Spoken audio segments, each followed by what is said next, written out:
Hey guys, welcome back. So we wrapped up on this beautiful 1962 Corvette. Now this one got the complete works package on restoration and protection. So this car is completely ready for cruising the coast.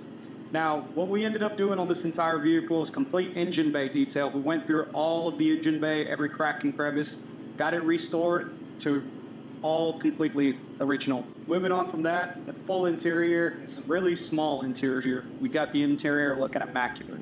Exterior-wise, we did our full paint correction package on the exterior, removed all the swirl marks to a safe level, and also did our 5-year protection package on the exterior paint. All of the wheels were completely coated as well as detailed, and everything on this aspect of this vehicle as well as exterior glass was done. Now, this vehicle does have a soft top that goes up. We also coated the soft top, so it looks absolutely great. See you guys soon.